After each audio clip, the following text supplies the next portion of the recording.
Now, what I'm going to read you next may upset some of you, but it's absolutely true. The events at Fatima in the early part of the century were scrutinized. On suspicion that it was alien manipulation, an intelligence operation was put into motion to penetrate the secrecy surrounding the event.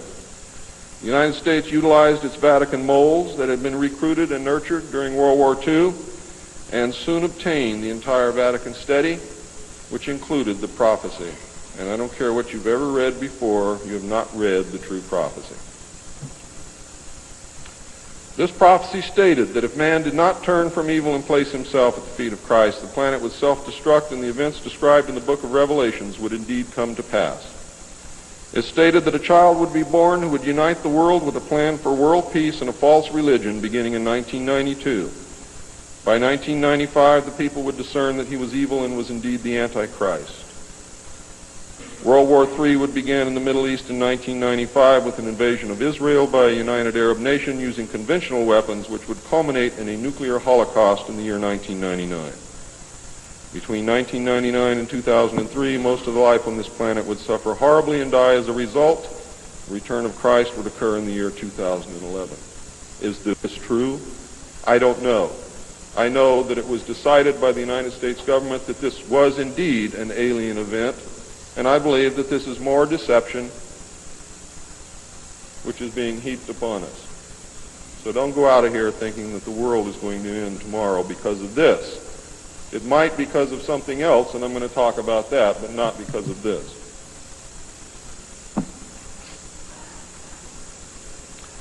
When the aliens were confronted with this finding, they confirmed that it was true.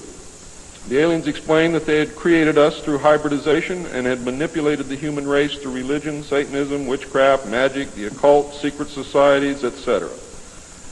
They further explained that they were capable of time travel and the events would indeed come to pass. Later exploitation of alien technology by the United States and the Soviet Union utilizing time travel confirmed that indeed something bad was going to happen. The aliens showed a hologram which they claimed was the actual crucifixion of Christ, which the government filmed. We did not know whether to believe them or not. Were they using our genuine religions to manipulate us? Or were they indeed the source of our religions with which they had been manipulating us all along? Or was this the beginning scenario of the genuine end times and the return of Christ which had been predicted in the Bible? No one knew the answer, and I don't know the answer either. A symposium was held in 1957 which was attended by some of the great scientific minds then living. It was held in Huntsville, Alabama.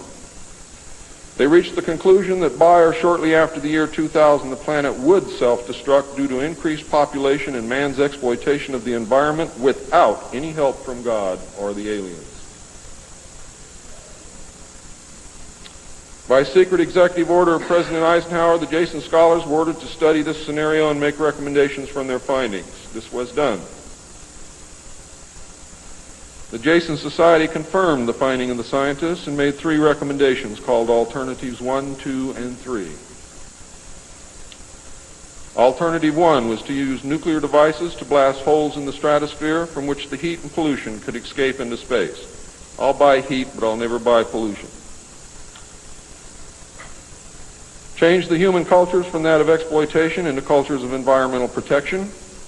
Of the 3, this was decided to be the least likely to succeed due to the inherent nature of man and the additional damage the nuclear explosions would themselves create. Alternative 2 was to build a vast network of underground cities and tunnels in which a select representation of all cultures and occupations would survive and carry on the human race. The rest of humanity would be left to fend for themselves on the surface of the planet. Alternative 3 was to exploit the alien and conventional technology in order for a select few to leave the Earth and establish colonies in outer space. I am not able to either confirm or deny the existence of batch consignments of human slaves which would be used for the manual labor in the effort as a part of the plan. The moon, codenamed Adam, would be the object of primary interest, followed by the planet Mars, codenamed Eve. As a delaying action, all three alternatives included birth control, sterilization, forced if necessary, and the introduction of deadly microbes to control or slow the growth of the Earth's population. AIDS is only one result of these plans. There are others. It was decided, since the population must be reduced and controlled, that it would be in the best interest of the human race to rid ourselves of the undesirable elements of our society. The joint U.S. and Soviet leadership dismissed Alternative 1 but ordered work to begin on Alternative 2 and 3 virtually at the same time. Those of you in the state of Washington who report hearing machinery underground are probably correct. In 1959, the RAND Corporation hosted a deep underground construction symposium. I have a copy of this symposium report, which I'm not supposed to have, but nevertheless I have it. It's approximately this thick.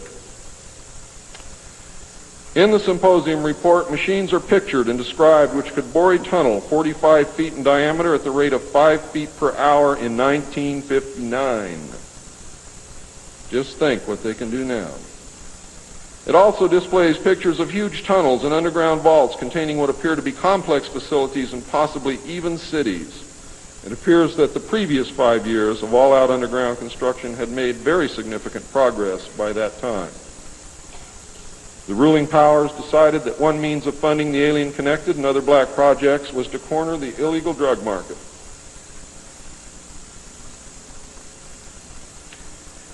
A young, ambitious member of the Council on Foreign Relations was approached.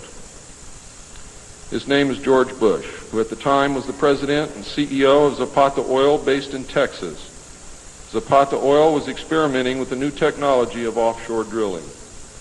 It was correctly thought that the drugs could be shipped from South America to the offshore platforms by fishing boat, where it would then be taken to shore by the normal transportation used for supplies and personnel. By this method, no customs or law enforcement agency would subject the cargo to search. George Bush agreed to help and organize the operation in conjunction with the CIA. The plan worked better than anyone had thought and has since expanded worldwide, and there are now many other methods of bringing the illegal drugs into the country. But it must always be remembered that George Bush began the sale of drugs to our children. Now, if you think I'm crazy, get off your butt and start digging, because you will find out that it's absolutely true. The CIA now controls all the world's illegal drug markets. The official space program was boosted by President Kennedy in his inaugural address when he mandated that the United States put a man on the moon before the end of the decade. Although innocent in its conception, this mandate enabled those in charge to funnel vast amounts of money into black projects and conceal the real space program from the American people. A similar program in the Soviet Union served the same purpose. In fact, a joint alien United States and Soviet Union base already existed on the moon at the very moment Kennedy spoke the words. On May 22, 1962, a space probe landed on Mars and confirmed the existence of an environment which could support life. Not long afterward, the construction of a colony on the planet Mars began in earnest. Today, there is a colony which exists on the planet Mars. It is a United States-Russian alien facility.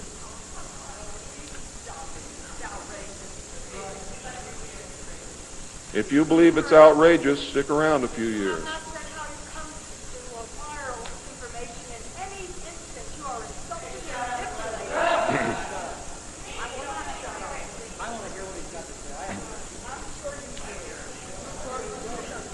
This is very disturbing information, and I don't expect anyone to believe it. I don't expect one of you to believe what I'm telling you. And I knew that when I came here. I'm not one of you. I'm not a ufologist. I'm not a researcher. I have an obligation to inform the public, and once that's done, I've done my job. From then on, it's up to you, not me.